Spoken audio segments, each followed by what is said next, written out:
भक्तों राम राम, राधे श्याम। भक्ति भावित रेणु रस्तोगी चैनल में मैं आपका स्वागत करती हूँ। तो जिनका आज जन्मदिन है उन सभी को हार्दिक शुभकामनाएं, और जिनकी मैरिज एनिवर्सरी है उन सभी को हार्दिक शुभकामनाएं, और राधा अष्टमी की आप सभी को हार्दिक शुभकामनाएं। और आशा करती हूँ आप सब कुशल मंगल होंगे। तो आज की वीडियो रहने वाली है कि हम लड्डू गोपाल जी को यदि राधा रानी बना रहे हैं और सहचरी भाव से उनकी सेवा कर रहे हैं तो वो सेवा किस तरीके से करनी है, और हम लड्डू गोपाल जी को, और जिनके लड्डू गोपाल जी और राधा रानी हैं उनको सेवा किस तरीके से करनी है। तो आज की वीडियो इसी पर रहने वाली है। तो आपको दर्शन कराते हैं।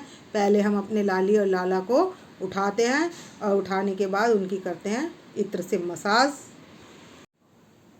भक्तों जैसा कि आपको पता है कि भादो मास की कृष्ण पक्ष की अष्टमी को होता है हमारे लाला का जन्मदिन, यानी कि कृष्ण का जन्मदिन होता है, और भादो मास की शुक्ल पक्ष की अष्टमी को होता है हमारी राधा रानी का जन्म। तो इनका तो नवमी की छठा ले जाता है, क्योंकि रात को 12 बजे अष्टमी का बाद नवमी की छठा ले जाता है। लेकिन राधा अष्टमी का जो होता है व्रत होता है वो सप्तमी से शुरू होता है। अष्टमी के बाद नवमी की छठा नहीं लगनी चाहिए। तो इसलिए हमने व्रत कब रखना है, हमने रखना है इनका व्रत 22 तारीख को व्रत रखना है, और सुबह 4 बजे लाली को या लाडली को 4 बजे हमने स्नान करना है पंचम रस से। तो आपके यदि लड्डू गोपाल जी हैं तो आप लड्डू गोपाल जी को ही राधा जी की तरह स्नान करा सकते हैं, यानी कि पंचम रस से स्नान करा सकते हैं। मैं दोनों का एक साथ ही दिखा देती हूँ। अगर आपके लड्डू गोपाल जी हैं तो आप उनको राधा रानी का स्वरूप दे सकते हैं, श्रृंगार कर सकते हैं, और सहचरी भाव से हमने सेवा करनी है। और हमने गुलाबी छटा में इनको बिठाना है और ब्लू कलर के वस्त्र पहनाने हैं।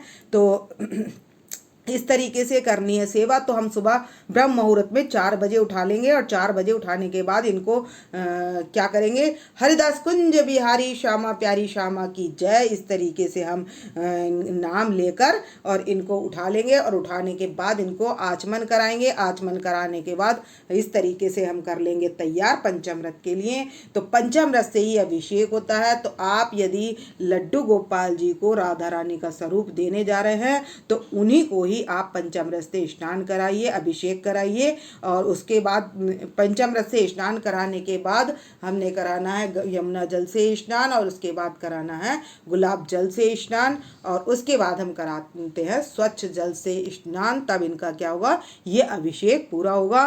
तो इस तरीके से हमने करनी है। तो अब मैंने इनको तैयार कर लिया है। सबसे पहले मैंने इनको केसर वाला इत्र लगाकर इनकी कर ली है मालिश की वीडियो में डाल चुकी हूँ। तो ये मैंने केसर का इत्र ले लिया है और इससे मैंने सभी की कर ली है मालिश। और अब मैं करने आने वाली हूँ इनको पंचामृत से स्नान। तो मैंने पंचामृत तैयार कर लिया है और अब कराएंगे इनका पंचामृत से अभिषेक। तो ये मैंने गुलाबी छटा बना ली है और इनको मैंने तैयार कर लिया है स्नान कराने के लिए। तो हम अपनी राधा रानी को कराएंगे पंचामृत से स्नान। तो मैंने राधा रानी को परात में पधार लिया है। तो राधा रानी को मैंने पधार लिया है परात में, और अब इनको कराएंगे पंचामृत स्नान। तो बोलते जाएंगे क्या, राधा राधा राधा राधा राधा राधा राधा राधा राधा राधा राधा राधा राधा। तो ये तो हो गया हमारी लाडली का पंचामृत स्नान। तो इसमें मैंने पंचामृत में लिया था, ये पंचामृत जो मैंने लिया है इसमें लिया दूध, दही, घी, शहद और बूरा। तो मैंने इसको मिलाकर पंचामृत तैयार किया। तो ये हमारी लाडली का हो गया। और यदि आप लड्डू गोपाल जी को ही लाडली बनाने जा रहे हैं तो उनको भी इसी तरीके से स्नान कराना है।